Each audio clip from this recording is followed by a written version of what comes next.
You gotta believe the clown signs his letters with hugs and killings. Here's a look at the McFarlane toys, DC Multiverse, the Joker, and Punchline.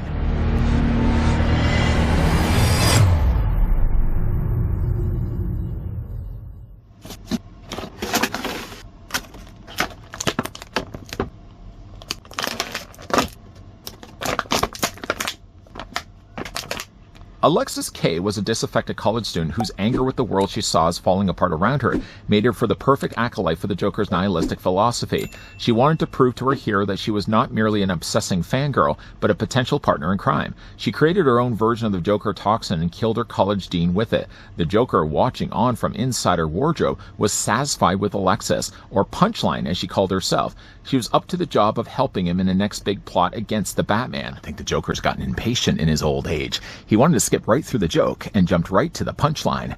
Before, though, we get a closer look at the Joker and Punchline, let's take the tape measure and see how tall the figures stand. I grabbed this from Entertainment Earth. I know, it's been a set that's been sitting around for a while, and I finally pulled the trigger on it. It's always been a set I wanted to get, and I guess I was just waiting for the right time.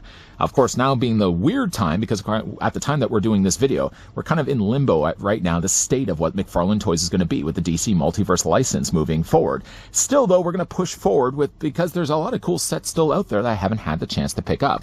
As for, though, measuring the figures, Joker and Punchline are about the same. In fact, the Clown Prince of Crime stands at 7 inches in height, or roughly about 18 centimeters tall, and I think the same can be said for Punchline. Maybe, if anything, she's a little bit shorter than that, but not by much. She's a hair shorter than being 7 inches. If I wanted to be correct, though, she'd be about 17 centimeters tall. As for molds, Punchline's the only one that can really say she has her own. Joker borrows over his body, in fact, from the Infinite Frontier Joker. Different head sculpts, but still has the exact same bodies. Let's bring in a female figure. For this example, I'm going to bring in the Nightfall Catwoman. You know, and while I'm looking at Punchline here, the new gal pal of the Joker, I can't help but, though, think that we haven't gotten a lot of Harley Quinns. Now, before you say we have gotten movie tie-in Harley Quinns, well, that's exactly the case. We've gotten a lot of Margot Robbie's Harley Quinns, but when you think about it, though, we haven't really got a lot of comic Harley Quinns. You think, though, that being the original OG girlfriend of the Joker, more in Harley's eyes than the Joker's, you would think, though, that we would have got a lot more comic Harley Quinns, but that doesn't seem to be the case at all. And while I think I can only count 3 Quinns, I can actually count a lot more accessories that come included with this set. Both Joker and Punchline, for that matter, come included with display stands, trading cards, and knives. Backing that up a bit, though, the figures do come included with identical, oh, isn't that sweet, his and her display stands, good for when they're slashing others. The stands themselves are exactly the same. You can see as well, they do have matching DC logos. Oh, isn't that so sweet? Stop that. Peg holes placed on the opposite corners there, and of course these can attach to either one of their feet. Technically, though, Joker really just could steal Punchlines and use both. Joker seems like one who would just hoard up a lot of display stands from other characters. Move those off to the side. The figures, though, also come included with his and her trading cards. Joker has his, Punchline has hers. The thing I like, though, about it is, first of all, we get ourselves actual source material. We seem to have done away altogether with the idea of using figure photography, and I think that's not a bad thing at all. On the back, though, I was kind of expecting it to have the read-ups being exactly the same. While the real name, though, for Joker is clearly N.A., the real name, though, for Punchline is Alexis K. The read-up, though, actually is more specific to Punchline here. Joker gets, again, just a generic Joker read-up. I'm glad, though, again, that we got ourselves unique read-ups for each of the individual cards. Want to last look at the card? I think from at least taking it from the source material, I think they've landed a pretty good likeness to Punchline. And we're going to, again, talk more about that in a moment. Then, of course, we also get ourselves knives. Big John says, I've got himself a knife. Little John says, I, too, also have myself a knife. Do we even need to start talking about Halloween movies anymore? The knives, if I was to go with sizes at least, I think that this one would be a little bit more accommodating to Punchline. Good for stabby stabby. Joker likes to have long swings with his knives, so he gets himself a much larger hunting knife. I think, in fact, this is the exact same knife that also Infinite Frontier Joker also had as well. So we're getting a lot of borrowed over samesies in that case. The figures, of course, can hold their accessories. Unfortunately, one thing, though, about Punchline, you probably can already see that she has what seems to be a tangerine in her hand. I think that's actually a bomb. She only has really one serviceable hand for holding the knife. So it's really easy to actually choose which hand's going to be holding it because you only really have one hand to work with. I do wish, though, that the figure, speaking, though, of her orange, I know that's not an orange. What rhymes with orange? Apparently explosives. While it's nice that she actually comes included with one, actually it looks like the Green Goblin's pumpkin bomb. I do wish, though, that she could have come included with another hand as well. I mean, I'm looking at the hand, and I think it's pretty much similar to a style of hand that also the Catwoman had. I think I may have even had an extra hand with that Catwoman. I wonder if I could actually swap that out. I mean, unfortunately, I will be leaving off that O. That O's on the, obviously, it's X's and O's. Oh, is that sweet? Well, I do wish, though, the figure does come included, or wish they could have come included with an extra hand. So it's not just this. It actually kind of looks like a ball of yarn. A ball of yarn, speaking of Catwoman. So let's just kind of get her to hold the knife for at least right now. Maybe what we'll do, actually, we'll look at Joker. Joker not only will be looking at the figure, but I'll also go ahead and put the knife into his hands. The fingers themselves, again, are soft enough, at least in plastic, so you shouldn't have any issues whatsoever with Joker holding his knife. And boy, oh boy, does he ever love his knife. I would probably even say he probably loves his knife a lot more than the ladies.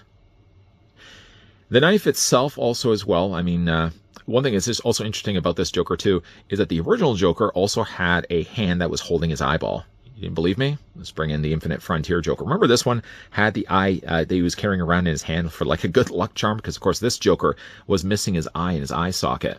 This Joker, while still using again the exact same body, swaps the colors out though. Instead of having the lighter kind of lavender here and the green and the black, changes it instead with more familiar Joker purples, a green vest, and an orange shirt. Or I guess that would be more of a yellowish orange shirt. The lapels are exactly the same. The sculpting of the collars is exactly the same. And if you're looking to look at the back of the figure and hoping that the tails would be different, no, they're exactly the same as well. Spats are also the same. They're just obviously going with more white instead of the gray. Because, of course, they're also using the exact same bodies. I mean, you could also realistically, take the head off of the Joker, which I haven't yet done. And probably one of the reasons why I didn't end up doing it, because the peg, unfortunately, was now sitting inside the cavity of the head. Oh, boy. Let's just pop the head back in place.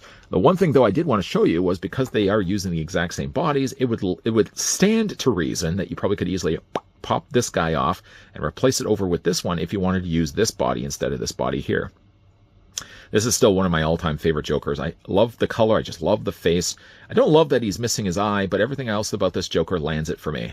This Joker, while still keeping a lot of that same formula in place, is really one of the best Jokers around. Now, while being the Punchline being the fact that she's the rare figure of this set, the only time we've ever gotten a Punchline, and Joker is getting, again, a lot of hand-me-downs, the head sculpt being unique to this Joker is definitely one of the best around. I mean, you could really say the Silver Age Joker would be like a definitive-looking Joker, but I would maybe even argue the point that if you're looking for one of the better-looking Jokers, maybe source out this set. I mean, especially looking at it from the side, it's one certainly of the best profiles we've gotten from the Clown Prince of Crime. Coloring is really good around the eyes. Again, I just really like how he looks from the side. Really exaggerated hair on the back, high and green. It's just a perfect looking portrait here for Joker. Of course, let's go ahead and just take his knife out of his hand. I'm getting a little worried about him carrying around this. Of course, the body's going to be exactly the same. So if you're familiar with the posability on this guy, you'll be familiar, of course, with the posability on this guy. Head's going to be on a bulge, right? Head's going to rotate all the way around. The head looks up, the head looks down. The head can also move back and forth as well. I haven't yet tried this, but I wonder if you even could take maybe this head sculpt off and use it with the Silver Age Joker, if, again, you want to use that body. But, you know, again, like, there's enough here, at least of a classic Joker, that I'm fine to have this guy being my permanent fixture on my shelf for being, like, the go-to Joker for me. Yeah, the head's going to be on a bulge, right? So it moves really quite freely. Rotates all the way around. The head looks up, looks down, looks back and forth, all that stuff. Arms rotate also all the way around as well. You can get those easily in T poses. The figure does have a swivel in the bicep. Nice double hinge on the elbow. Good hinge there. Hands also rotate all the way around. No extra hands get awarded the Joker, but at least he's not carrying around his eyeball, feasting his peepers over here. Upper torso is going to be on a bulge, right? Yeah. Legs are going to, of course, split out down below. Forward on the back, or I should say forward and back go the legs. Slight swivel at the top of the thigh, not by much though. Double hinge on the knee. And then again, you got your ankle articulation up and down, ankle rocker.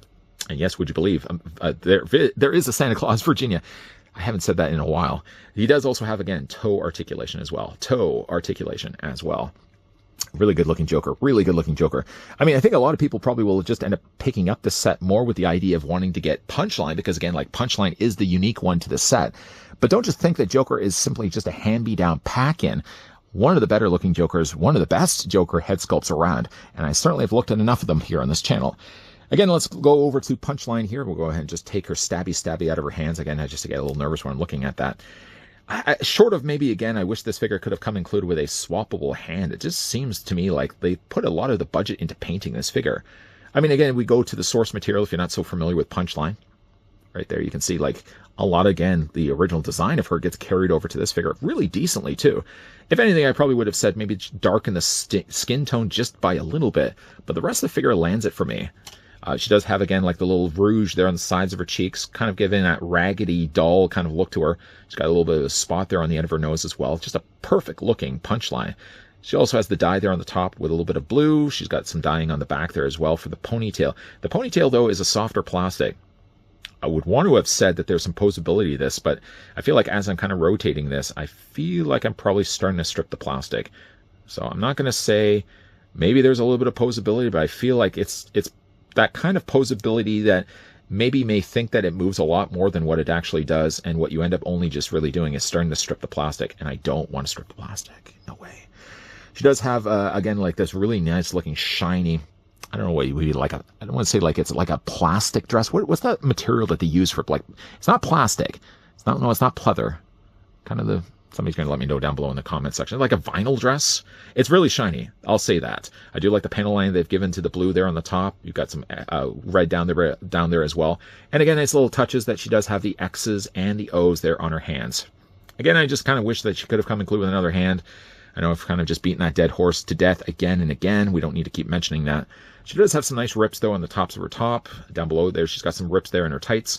X's and O's alternating on the opposite side here. And some nice blue striping down below here for her laces. Figure does also have high heels. And yet, though, despite having high heels, I don't really seem to have an issue at all with Punchline standing. Now, for the figure's articulation, pretty much similar to Joker, just with a female build. Head's going to be again on a ball joint. Yeah, the head rotates back and forth, up and down, up and down. Upper torso, yeah, ball joint there too.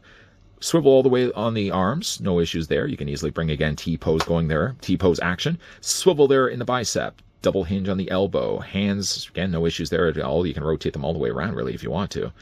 The legs do split. Now, when you're looking at the legs, she does actually have a split on the sides of her skirt. That's a lot of S's.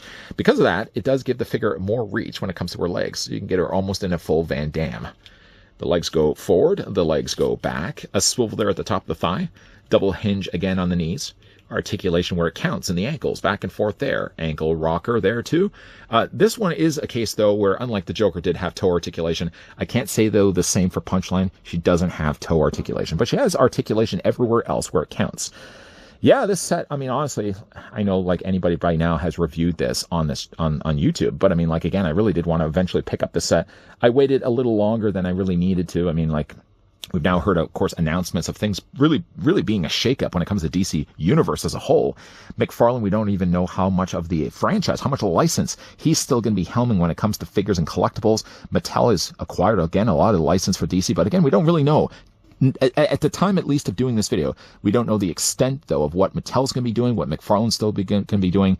But again, like, if you are still collecting McFarlane toys, I will say to their credit, while the scale has changed from time to time and not all the figures scale the same, when you get a set like this, especially for the price that I paid for it, the Joker looks, well, like one of the better Jokers we've gotten, and we finally have ourselves a Punchline.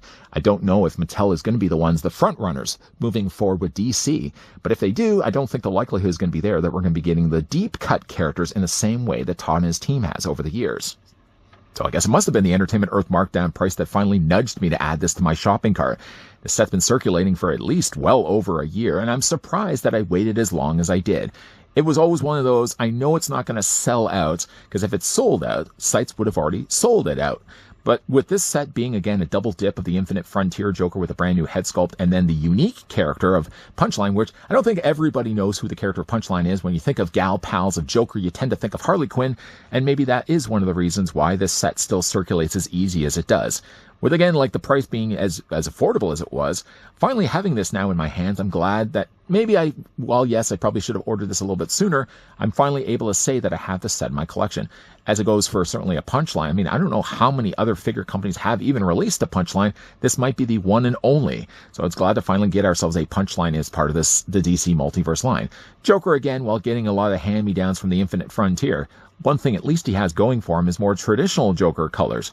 And the head sculpt, and I know I'm going to say this because I always tend to say this with every Joker review, is it the one of the best Joker head sculpts around? Yes, it is. I don't love the Silver Age Joker, and I think I even mentioned in the review, the head sculpt's okay, but it's not the perfect Joker. I think one of the things I did like about the Infinite Frontier Joker was the just craziness of his hair and the more stretched, elongated face. That I think that one, I could see why that was the one that was my definitive Joker for a while on my shelf. Might easily now be replaced with the one that we're getting as part of this 2-pack. If you don't like one squinting eye Joker because he's missing his eyeball, I mean, this is one of the better looking Joker head sculpts. The colors are traditional, of course, when it comes to his hair. Not too bright of a green. I think the green is just right.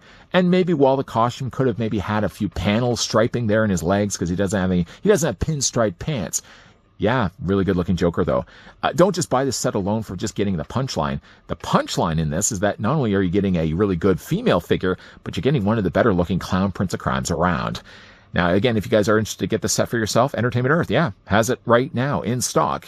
I can certainly provide the link down below in the video description. Would you also believe as well, and this isn't the, well, I guess it would be the punchline. The punchline also with having this down below in the detailed descriptions is that you can also use the link and save 10% on anything that's currently in stock. And that's not a joke at all. 10% on anything that's currently in stock over on Entertainment Earth. Just click the link down below and you're good to go.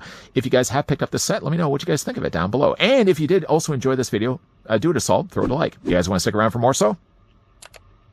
I hope so. Hope so. Yeah, hit that subscribe, turn on that bell, and of course, as always, come back. As always, thanks for watching, guys. See you guys next time.